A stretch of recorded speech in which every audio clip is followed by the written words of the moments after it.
Bienvenidas y bienvenidos a nuestro análisis. Hoy tenemos sobre la mesa un texto que es una verdadera joya del siglo XVII. Una joya escondida, diría yo. Sí, totalmente. Es la Teoría Filosofía Hermética, de Henricus Nollius, de 1616. Y a ver, a primera vista uno ve la portada y piensa, ok, alquimia, pero Pero es mucho más. muchísimo más. Al empezar a leer te das cuenta de que es casi un grito de guerra, ¿no? Un manifiesto para rescatar una sabiduría que Nollius sentía que se estaba perdiendo en una época, pues, llena de charlatanes. Exacto. Nuestra misión hoy es entender qué es exactamente esa filosofía hermética, por qué sentía que había que defenderla con tanta urgencia y, claro, qué secretos creía que guardaba. Sí, y esa idea de rescate es la palabra perfecta. Nollius se ve a sí mismo casi como un arqueólogo del conocimiento, Claro, como si estuviera desenterrando una verdad pura que ha sido, pues, sepultada bajo siglos de palabrería y avaricia. Para entenderlo, hay que imaginarse el panorama de 1616. otro mundo. Totalmente. La ciencia como la conocemos hoy apenas está naciendo. La medicina y la filosofía están dominadas por debates interminables sobre textos antiguos, sobre lo que dijo Aristóteles o Galeno. Pura teoría, pura teoría. Y Nollius ve esto y dice, no, están mirando en la dirección equivocada. La verdad no está en las bibliotecas, está en la naturaleza. Este libro es su intento de formar una comunidad de verdaderos buscadores, una especie de club para los que prefieren observar una planta crecer a memorizar un silogismo. O sea que de entrada nos plantea un conflicto, una batalla por el alma del conocimiento. Me gusta. Bueno, empecemos por el problema que él veía. Nollius no se anda con rodeos, ¿eh? Arranca con una queja muy fuerte sobre su tiempo. Durísima. Describe un ambiente donde la medicina y la filosofía se han vuelto, y lo cito, despreciables. Dice que el conocimiento de la naturaleza está oscurecido por principios inventados por el ingenio humano. O sea, todo se ha reducido a meras disputas para ver quién es más listo. Sí, acusa a la academia de su época de ser pura pose. Exacto. Y fíjate que no es una crítica abstracta. Él identifica a los culpables. Los llama sofistas o, más directamente, químicos vulgares. Químicos vulgares, me encanta el término. Y para él esta gente tiene un motor muy claro. La codicia. Usa una frase en latín que lo resume todo. Auri aucupio, que es... La casa del oro. Pero es más que simple avaricia. Es una obsesión que, según Nollius, corrompe el método. La prisa por el oro te lleva a usar fuegos violentos, a forzar la naturaleza. A torturarla en alambiques y hornos para que te entregue sus secretos. Los describe usando, y de nuevo lo cito, tantas destilaciones, tantas circulaciones, tantas calcinaciones, que el mismísimo Hermes, el supuesto fundador de este arte, no reconocería lo que están haciendo. Es una imagen muy potente esa de torturar a la naturaleza, y el contraste que él propone es total, ¿no? Frente a esa violencia, la verdadera filosofía es... ¿qué? Más sutil. Mucho más. Es simple, paciente y sobre todo humilde. Él insiste en que la verdadera obra se hace con un solo material, en un solo recipiente y con un solo fuego. Uno y uno. Exacto. Y el fuego debe ser suave y constante. El verdadero filósofo no fuerza la naturaleza, la guía, la seduce, por así decirlo, la acompaña en su propio ritmo. Claro. Como la diferencia entre un artesano que trabaja con la veta de la madera y un leñador que la parte a hachazos. Esa es la analogía perfecta. Ahí está la división. Ahí está la división de aguas, entonces. La práctica fraudulenta y agresiva contra una sabiduría que respeta los procesos naturales. Y esto lo lleva a proponer algo que me pareció fascinante, una especie de código de conducta. Sí, casi las reglas para una sociedad de verdaderos médicos y filósofos. Sí, y esas reglas nos dicen todo sobre su visión. No son solo reglas del laboratorio, ¿eh? Por ejemplo, estipula que deben comunicarse sus descubrimientos entre ellos sin envidia. Algo que no siempre pasa en la ciencia. Para nada. Que deben reunirse una vez al año para compartir avances. Que deben valorar más una experiencia directa con la naturaleza que cualquier libro. Pero la más importante y la más dramática es que deben hacer un juramento de silencio perpetuo. Un juramento de silencio. Eso ya suena a sociedad secreta. Totalmente. ¿Por qué tanto misterio? ¿Miedo a que les roben las ideas? No, el miedo es mucho más profundo. Para Nolius, el peligro no es que el secreto se pierda, sino que caiga en las manos equivocadas. Claro. Imagina este poder, que promete curar todas las enfermedades y transmutar metales en manos de los químicos vulgares. ¿De los que solo buscan oro y poder? Exacto. Sería un desastre. El silencio no es para proteger la propiedad intelectual, es para proteger al mundo de los indignos. El conocimiento para él conlleva una responsabilidad moral gigantesca. Ok, entiendo. Si el conocimiento de su época está corrupto y los métodos son un desastre, ¿a dónde se supone que debe acudir un verdadero buscador? ¿Cuál es la fuente oficial para Nolius? Nos dirige a una sola fuente, a la figura casi mítica de Hermes Trismegisto. El famoso Hermes. El famoso Hermes. Lo llama el padre de todos los filósofos. Según la tradición que recoge Nolius, fue un rey de Egipto, un sabio tan inmenso que lo llamaban 3 veces grande. 3 veces grande. ¿Y por qué 3 veces? Porque se creía que poseía el conocimiento perfecto de los 3 reinos de la naturaleza: el mineral, el vegetal y el animal. No es solo un erudito, es el arquetipo del conocimiento total, la personificación de la sabiduría misma. Y si Hermes es el autor, ¿cuál es su obra magna? ¿Dónde está concentrada toda esa sabiduría? Según Nolius, está toda contenida en un solo lugar. Un texto increíblemente corto y enigmático: la Tabla Esmeralda. ¿La tabla esmeralda? Y la leyenda que él narra es espectacular. Dice que la tabla fue encontrada por los seguidores de Abraham en el valle de Hebrón después del diluvio universal. Un pedazo de esmeralda con unas pocas líneas grabadas que supuestamente contienen el secreto del universo. A ver, un momento. ¿Me estás diciendo que la base de toda esta filosofía, el mapa del tesoro cósmico, es un texto tan breve que cabría en una servilleta? Literalmente, ¿qué puede decir de tan poderoso en tan poco espacio? Esa es precisamente la clave. No es un manual de instrucciones, es una semilla de principios universales. Citemos un par de líneas para que se entienda el estilo. La más famosa es La de arriba y abajo. esa misma. Lo que está abajo es como lo que está arriba, y lo que está arriba es como lo que está abajo, para obrar los milagros de una sola cosa. Esto, para un alquimista, es el axioma fundamental del universo. El microcosmos y el macrocosmos. Exacto.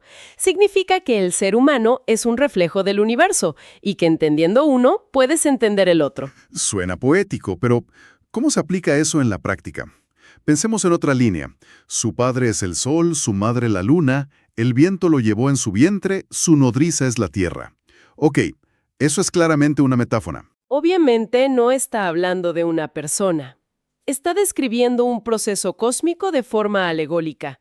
El sol y la luna representan principios opuestos, como lo masculino y lo femenino, lo fijo y lo volátil. ¿El viento? El viento es el espíritu que los une, y la tierra es el recipiente donde todo esto ocurre. No te dice mezcla azufre y mercurio a 80 grados. Te da un mapa simbólico de las fuerzas que operan en la creación para que tú, el filósofo, aprendas a replicarlas.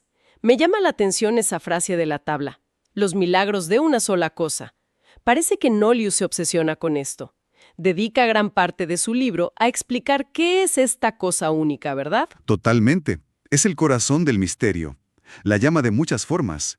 El arcano de los arcanos, la materia prima, pero mi favorita es la medicina de las medicinas. La medicina de las medicinas. Suena... Y las propiedades que le atribuyen son, como dices, milagrosas. En cierto modo, es el sueño de la física moderna, una teoría del todo, pero aplicada a la medicina, la materia y la espiritualidad. Buscaban una sola sustancia que explicara y curara absolutamente todo. Suena increíble. ¿Qué se supone que hace exactamente esta medicina de las medicinas? Según el texto, es un espíritu celestial que desciende del sol y la luna, una especie de luz líquida que, una vez preparada y fijada en una materia terrestre, puede curar cualquier imperfección. ¿Cualquiera? Cualquiera. En los metales los purifica y los transmuta en oro, que era considerado el metal perfecto. En las plantas las rejuvenece y potencia sus virtudes. ¿Y en el cuerpo humano? En el cuerpo humano, la lista es asombrosa. Cura todas las enfermedades, agudiza el ingenio, fortalece la memoria, ilumina el entendimiento y prolonga la vida. Es un remedio universal porque, en teoría, contiene las virtudes de lo de arriba, del cielo, y lo de abajo, de la tierra. Vale, la pregunta del millón. ¿De qué está hecho este remedio milagroso? Porque si es tan poderoso, su composición debe ser el secreto mejor guardado. Híjole, aquí es donde la cosa se pone más sutil y confusa para el lector moderno. Nolius insiste una y otra vez. La materia prima es una sola. Cita un verso alquímico clásico. Está en el mercurio todo lo que buscan los sabios, pero no se refiere al mercurio que todos conocemos. No, y esto es crucial. Cuando dicen mercurio, no se refieren al metal líquido. Es un término técnico para algo mucho más fundamental. Entonces es una especie de palabra clave. Como si hoy un físico hablara de materia oscura y alguien pensara que se refiere a algo que puede tocar, cuando en realidad es un concepto teórico. Esa es una analogía perfecta. El mercurio de los filósofos no es el mercurio de la farmacia. Es el nombre que le dan a una sustancia primordial, caótica, que creen que es la base de todo lo que existe. ¿Una especie de alma universal? Un espíritu vital, exactamente, que está presente en todas las cosas, pero de forma oculta. El trabajo del alquimista es encontrar esa materia común, extraer ese mercurio y luego purificarlo y cocinarlo hasta su perfección. Entiendo. Y el método extraído de la tabla esmeralda es igual de sutil. Separarás la tierra del fuego, lo sutil de lo espeso, suavemente, con gran ingenio.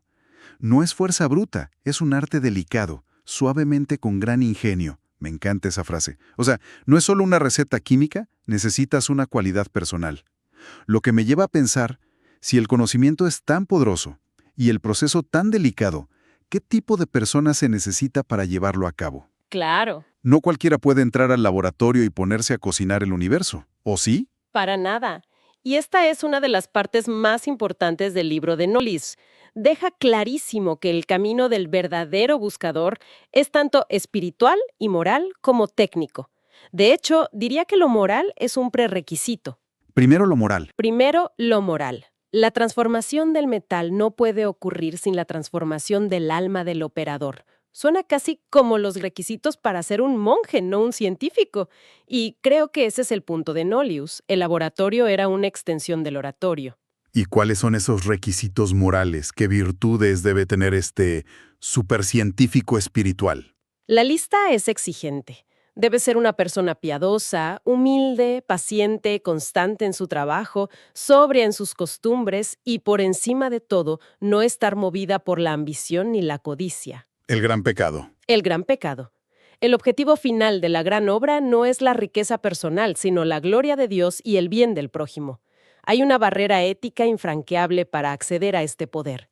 Si tu corazón no es puro, la naturaleza sencillamente no te revelará sus secretos. Tiene sentido dentro de su lógica. De hecho, en el segundo tratado del libro, que se llama La puerta de la sabiduría hermética, él lo estructura todo en torno a unas llaves, ¿no es así? Sí, y es una metáfora preciosa. Describe 5 llaves para abrir esa puerta. No es una lista de pasos de laboratorio, es una guía de vida, un camino iniciático. ¿Cuál es la primera? La primera llave, como es de esperar, es la invocación a lo divino. El reconocimiento de que esta sabiduría viene de una fuente superior y que hay que pedir ayuda humildemente. La segunda es la meditación. Y por meditación no se refiere a sentarse en posición de loto, supongo. No exactamente. Se trata de una observación profunda y casi sagrada de la naturaleza. Nolius diría que un verdadero filósofo puede aprender más viendo crecer una planta durante una semana, observando sus ciclos, su relación con el sol, con la lluvia. Exacto. Que leyendo 100 libros de Aristóteles es entender el lenguaje no escrito de la creación. La tercera llave es la instrucción en vivo de un maestro, un adepto, que ya haya completado la obra y te guíe. Que debe ser difícil de encontrar. Aunque Nolius admite con cierta melancolía que esto es algo rarísimo de encontrar. Lo que convierte la búsqueda en un camino bastante solitario, imagino. ¿Y las últimas dos llaves? La cuarta es la lectura de los verdaderos filósofos, sabiendo discernir sus escritos alegóricos de las mentiras de los impostores. En esencia, lo que Nolius intenta enseñar con este libro es hacer un buen lector de textos herméticos. A leer entre líneas. Totalmente. Y la quinta, y solo al final, es la operación, el trabajo práctico en el laboratorio. Y la regla de oro para esta operación, te lo resume todo, es una sola: imitar a la naturaleza en todo. Claro. En la materia que usas, que debe ser natural. En el ritmo, que debe ser lento y paciente. Y en el fuego, que debe ser suave y no violento. Es el contraste absoluto con los métodos agresivos de esos químicos vulgares que tanto criticaba al principio. Todo el sistema es circular y coherente. Al final, después de recorrer todo este camino, queda claro que lo que nos presenta Henricus Nolius no es una simple guía para hacer oro. Para nada. Es mucho más profundo. Es un llamado apasionado a recuperar una visión del mundo integrada, donde la ciencia, la espiritualidad y la medicina no son campos separados, sino facetas de una misma búsqueda. Justo. Avaricia. Exactamente. Y por si quedara alguna duda, nos deja una advertencia fundamental que resuena a lo largo de todo el texto. Lo dice en latín, de forma categórica. Ad litteram ergo philosophici tractatus nec volunt nec debent intelligendi, que significa... Por lo tanto, los tratados filosóficos ni quieren ni deben ser entendidos literalmente.